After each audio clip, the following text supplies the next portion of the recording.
Happy Monday, everybody, and welcome to Week 8 of Outlaws of Thunder Junction.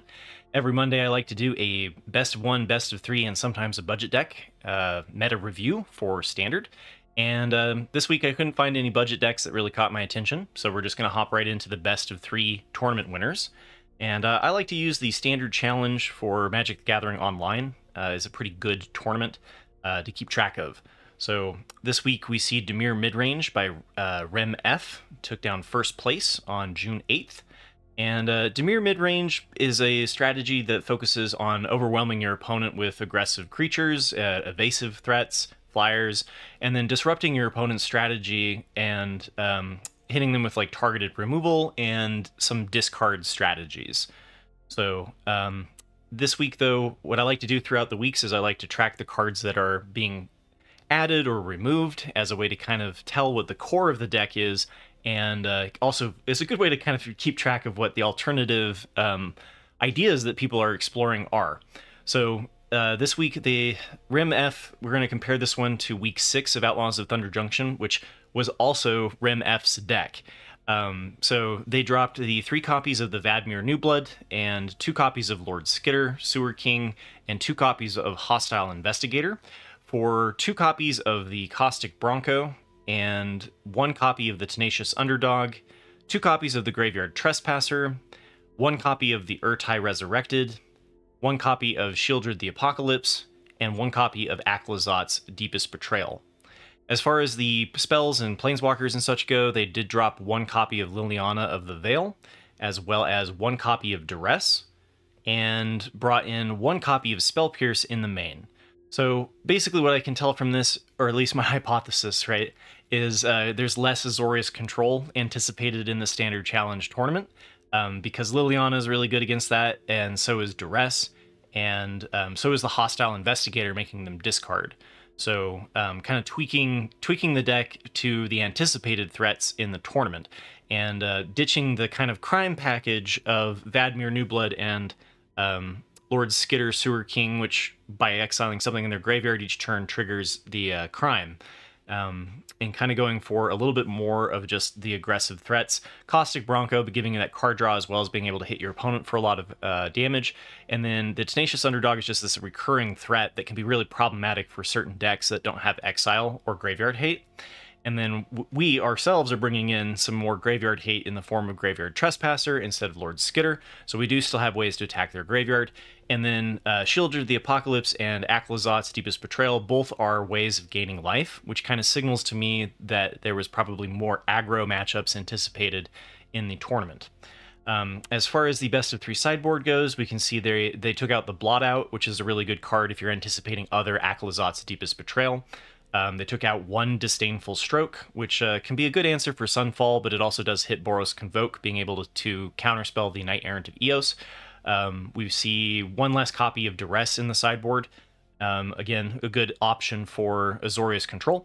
And we see that they dropped the 2 copies of Spell Pierce, and instead are running the negates. So I think this is the answer, is like we're going to sideboard into our plan against the Azorius Control matchup by bringing in the negates.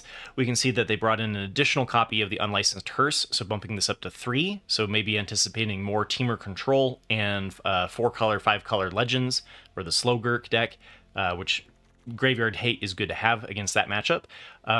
We can see that they did bring in 1 copy of Liliana of the Veil in the sideboard. Again, I think you would be bringing this one in against the like Golgari Midrange deck, maybe against the Azorius Control with the negates, and then bringing in 1 more copy of Path of Peril, so that we've got a 3 total copy if we come up against Boros Convoke.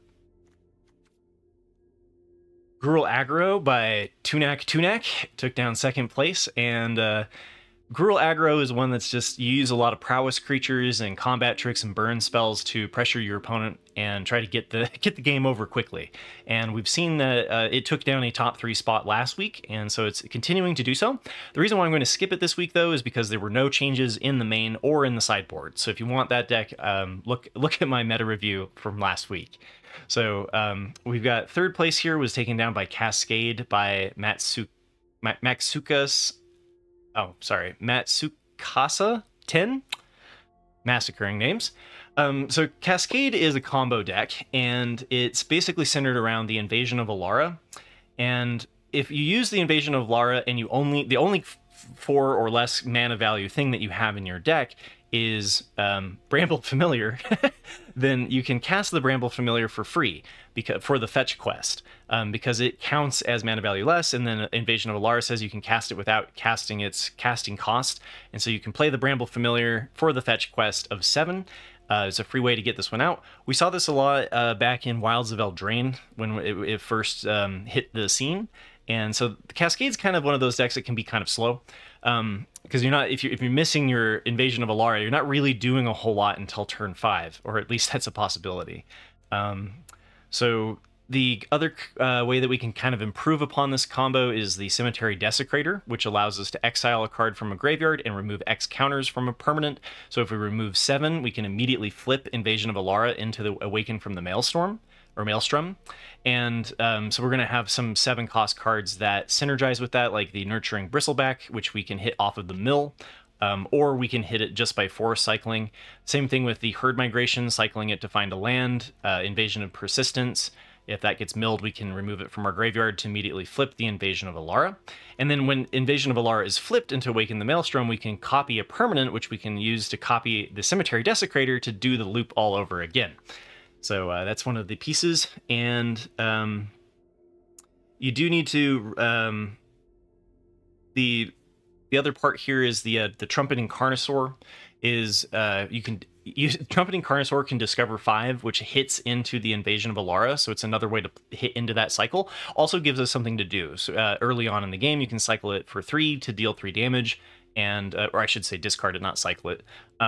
But so in Virtue of Persistence and Trumpeting Carnosaur and the Leyline Binding all give us the ability to have removal in the deck, but still not affect the lower end of our curve. We then also have the Ill-Timed Explosion to do Wrath while also drawing into our combo pieces. Fits into this deck pretty nicely. And then we have 1 copy of the Malevolent Hermit, which we can play from the graveyard for the disturbed costs as Benevolent Geist, which then makes it so that our Alara loop is not countered. Or counterable, which is one of the weaknesses to this deck. So I like the 1 addition here. You wouldn't want to add more, because then you could accidentally hit 2 Hermits instead of the Bramble Familiar off of your Invasion of Alara. Notably, this deck is not running Atalis or the Atraxa that we commonly see as a 7-cost threat. And we do see 1 copy, though, of Elish Norn, so that all of the triggers get doubled. And yeah, so that's pretty much what this deck is doing. I haven't seen this for a little bit, so it's kind of fun to see it come back into the scene. As far as the sideboard goes, we've got the Binding Negotiation to hate on our opponent's hand. We've got 1 copy of Blissa Sunslayer to give us some enchantment hate and some Planeswalker hate. We've got the Decadent Dragon, which I think you're going to be bringing this one in as an alternative to the Bramble Familiar if that isn't working out for you, or they bring in hate specifically against that combo. We've got 3 copies of Rest in Peace for against the Temur Control and the 5-color, 4-color Legends deck to hate on their graveyard. And then we've got Up the Beanstalk for some value. Again, that one you're going to want to probably take out the Hermit if you're going to bring in the Up the Beanstalk, so that you don't hurt your deck's chances of hitting the Bramble Familiar. Urtai Resurrected could be another one that you could bring in as an alternative thing that you could fetch that's 4 or less. And then we have 1 copy of the Urgent Necropsy, which allows us to hit multiple cards and kind of take advantage of the mill, having a lot of evidence that we can collect in our graveyard. And then Orsov Midrange also took down in first place by Fair MTG. We're going to skip that one because it was the same list as the list I covered last week. And then second place was taken down by Gruul Aggro. So Gruul Aggro took down 2 top 3 spots this week. And same list, no different sideboard or anything as the list I covered last week. So looking like Gruul Aggro is in a pretty good spot. And then Boros Convoke also made it into the top 3. We haven't seen a top 3 here since week 6, which was just 2 weeks ago. And we do see some changes. So Hamuda was the one who piloted this deck, and they decided to drop the 1 copy of the Ocean Frontliner to bring in 2 copies of the Nurturing Pixie. And this one allows you to kind of pick up some of your pieces. You can replay the Case of the Gateway Express for additional removal. You can replay the Knight Errant of Eos, the Sanguine Evangelist, Recruiter. There's a lot of targets that are decent things to pick up. You can even just pick up one of your 1-drops to get an additional token that you can end up tapping. So I really like the Nurturing Pixie. Happy to see it back. And then we have 3 copies of the Sanguine Evangelist, and this one we see this fluctuate between 3 copies and 0 copies, and sometimes 2 copies, really just depending on how many wraths the opponents are running in the meta. So deciding to bring in the 3 copies of the Sanguine Evangelist, and to make room for it, we're cutting out the 1 copy of the Get Lost and the 4 copies of the War Leader's Call, which is the one that was better against control. So another sign here that Azorius Control was less anticipated in the tournament scene. And we are bringing in 1 copy of the Legion Extruder, which allows us to turn our artifacts into 3/3 tokens over time, as well as dealing 2 damage when it enters the battlefield. Another thing that you can hit with the Nurturing Pixie if you want to. And we also are bringing in 2 copies of the... and then in the sideboard, we're bringing in... Oh, sorry, I've lost my spot. I thought there was Thalia in this list. Oh yeah, no, okay. So in the best of 3 sideboard here, we've got 2 copies of Thalia, Guardian of Thraben. Long ago, when I was originally covering the alternative builds for Boros Convoke, Thalia, Guardian of Thraben can really screw up some strategies, and I like it as an alternative against certain decks. Again, if you really want to know the matchups specifically, I do go in depth for each archetype, so Boros Convoke, you can kind of look at what Thalia is a good option for in those videos. Anointed Peacekeeper, basically if your opponent's running a spell strategy, right, bring it in. Anointed Peacekeeper is another one that we can bring in to disrupt our opponent's hand, good for delaying the board wipes and temporary lockdowns and such. We have also got 2 copies of the Lorn of the Third Path for if we need to bring in some artifact or enchantment hate. Can be useful in the mirror if your opponent is running 4 copies of Case of Gateway Express and 4 copies of War Leader's Call. And then bringing in 2 copies of the Wedding Announcement as an alternative. This one is, I think, particularly a useful tech against Esper Midrange, which can kind of be a battle for the board, and Wedding Announcement helps you win that battle. So to make room for this, we're dropping the 4 copies of Invasion of Gobakon, the Mirix, the Urbrask's Forge, and the 3 copies of Get Lost. So getting rid of Get Lost in the main, as well as in the sideboard. And I forgot to talk about the lands really quick. We are dropping 1 Cavern of Souls, as well as 1 Sundown Pass for 2 Mirix. And usually we see this one when there's more control in the meta. So kind of curious why we're bringing in the Mirix when a lot of the other signs in the deck are kind of moving away from Azorius Control. So I thought that was curious. And now for best of 1. So I like to cover best of 1 as well. And the way that I like to do that is I like to lean on a tracker called Untapped, which looks at a wide variety of player types, right? So it looks at bronze to mythic, and so it's kind of a nice way to figure out what's working for the majority of people. And the number 1 on this this week was Mono White Humans. It's a classic anti-red strategy.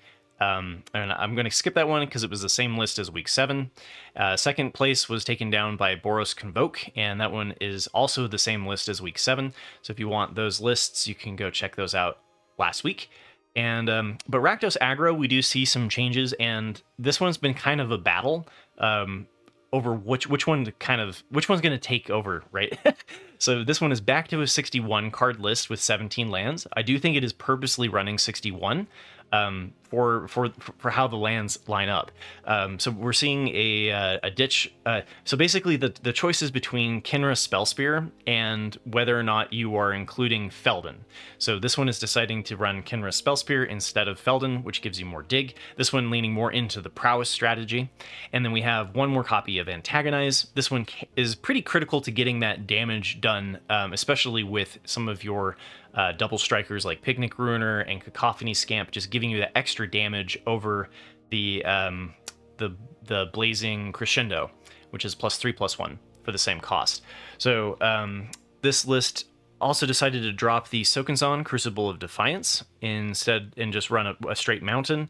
I think that's pretty good. I've been playing around with this strategy a little bit, as I'll showcase later this week. I do think that Sokenzan actually does have room in a deck even with 18 lands, so you could bring that one back if you want to. But this archetype is really hit and miss. It really depends on your matchups, but it's really fast, so you can go through a lot of games. And there's a lot of ways that you can hit for an obscene amount of damage. Remember that Cacophony Scamp can deal 3 times its power if it's unblocked by damaging them, then sacking it after combat by using your Callous Sellsword to deal its damage twice, because then when it dies from sacking it to the Callous Sellsword, you deal its damage again. So if you sacrifice it through its own ability, you'll only do twice its power. So just something to keep in mind if you are running the Scamp with the Callous Sellsword. All right, number 4 was Mono Red Prowess, and if we compare this one to the one that I covered last week, we can see that they dropped 2 copies of the Phoenix Chick and brought in an additional copy of the Fugitive Codebreaker, so bringing the Prowess to 1 all the way up to 4 copies, dropping the 1 copy of Shock, which was being explored as an additional way to pump the amount of burn in the deck with basically an additional play with fire that doesn't scry, and deciding to run 2 more mountains instead of dropping all the way down to 18 lands, instead just deciding to run for 20. And I've like I said, mentioned, I've played a fair amount with the Prowess deck, and I think that 18 lands makes sense because like the deck doesn't do particularly well when it floods.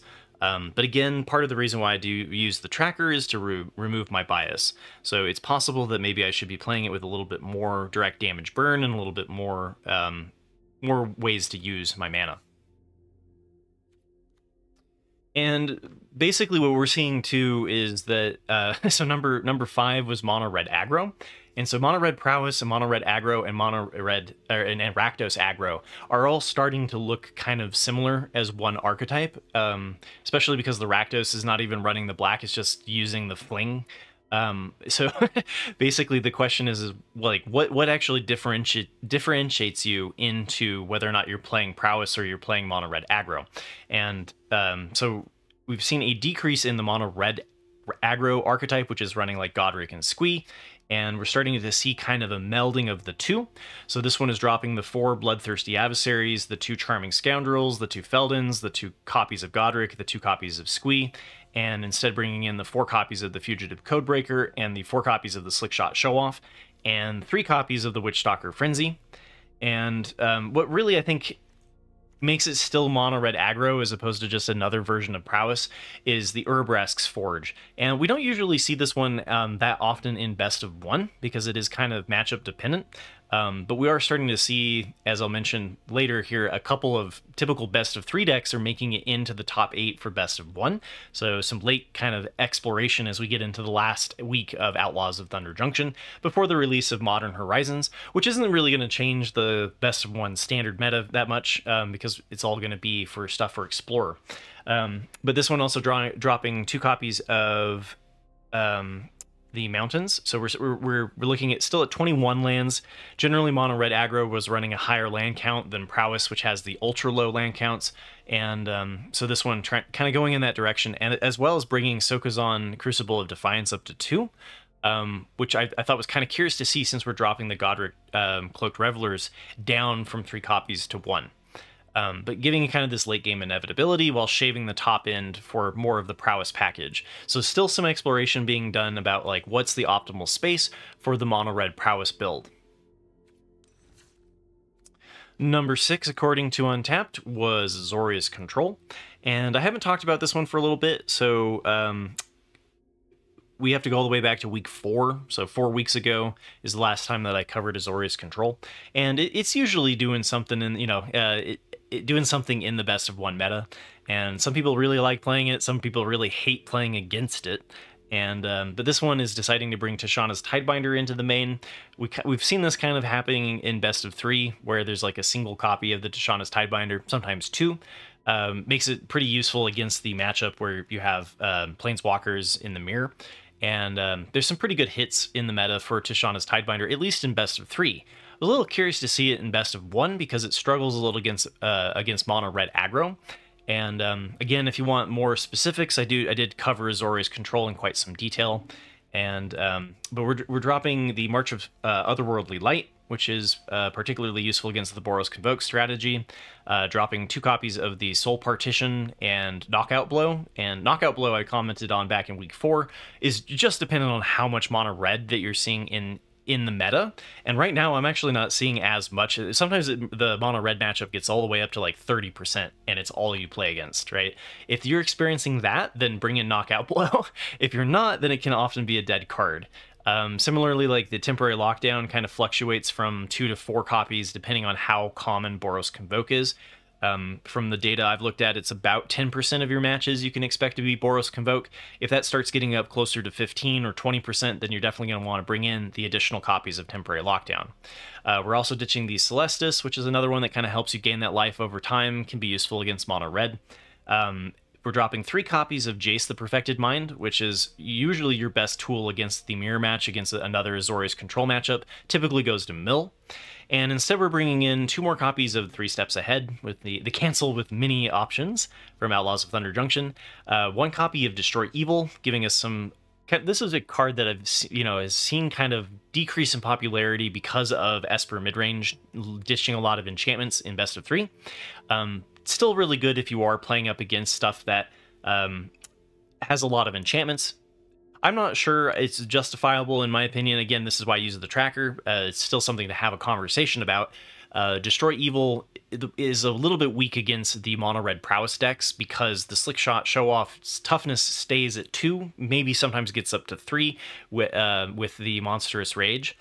So you would only be able to do the Destroy Evil in response to them playing an Antagonize, and I've been bumping into a lot of mono red Prowess, so I feel like the Destroy Evil is probably in here for a different matchup and could be replaced with something.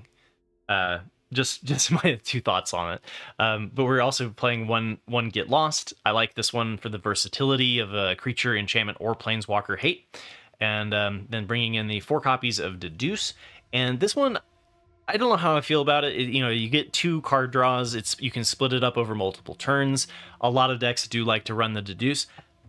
Typically, I like to run it with a Disruption Protocol, where you get a cheaper, like, straight double blue counterspell if you have an artifact. I really like that synergy, but still a pretty decent way to draw over multiple turns.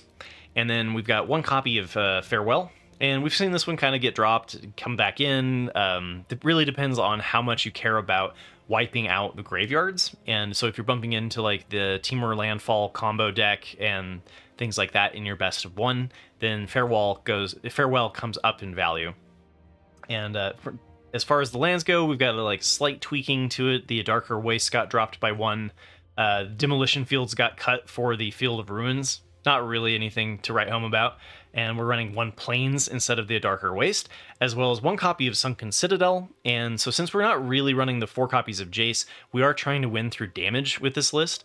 And the Restless Anchorage is the best way to do that. So Sunken Citadel allows you to tap it for 2 mana if you're spinning it to activate the Restless Anchorage, or Mirrex. So really trying to lean into the winning off of the man lands. And because we're seeing a decrease in Azorius Control, maybe the man lands work out better because you're less likely to bump into the Field of Ruins and the Demolition Fields. Number 7 was Selesnya Enchantments. And if we compare this one, we have to go all the way back to week 8 of Murders of Karlov Manor to be with, like, really only when I talked about some of the slight variations last, right?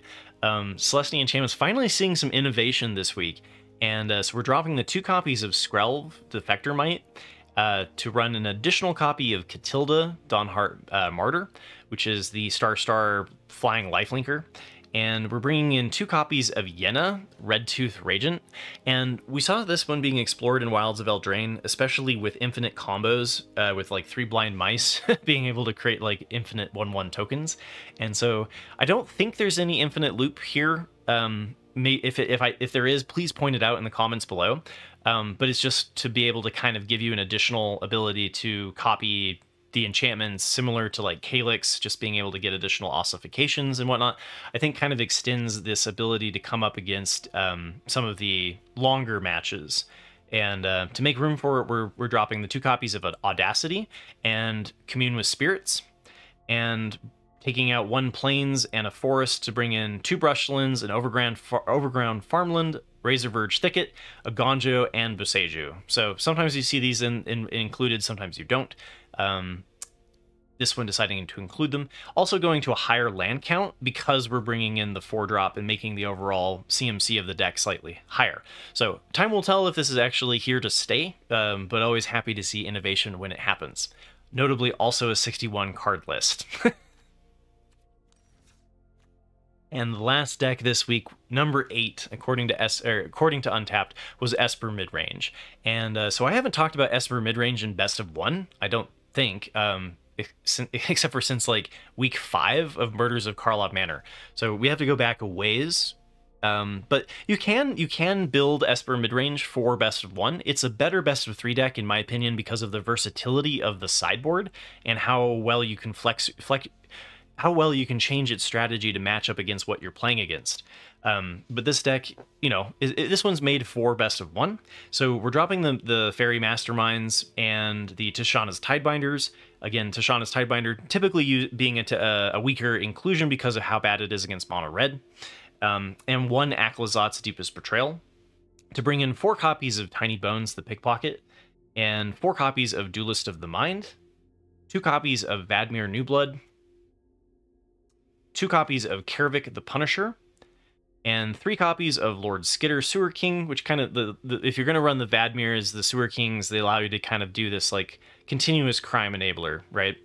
And then to make room for all of this, we're cutting the 2 copies of the Wandering Emperor, the 3 copies of Cut Down, the 1 copy of Go for the Throat, the 3 copies of Make Disappear, and the 4 copies of Wedding Announcement, and the 2 copies of Virtue of Loyalty. And bringing in the 4 copies of Tiny Bones joins up so that whenever we play a legendary, we get a crime enabler. And so this is really way more creature-centric than it is spell-centric. So it's kind of almost a throwback to the older version of like Esper Midrange versus Esper Legends. And so really curious to see how this one performs in best of 1. And the data suggests that maybe this is a good week to do that.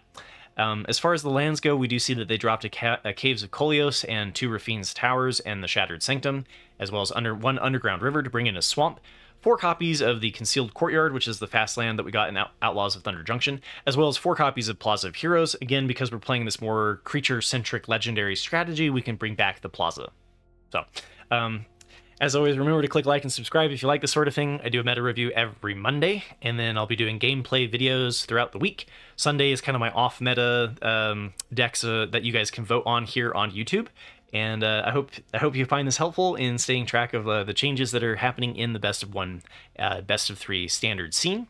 And good luck with your matches and RCQs and all that jazz. Maybe I'll see you on the ladder.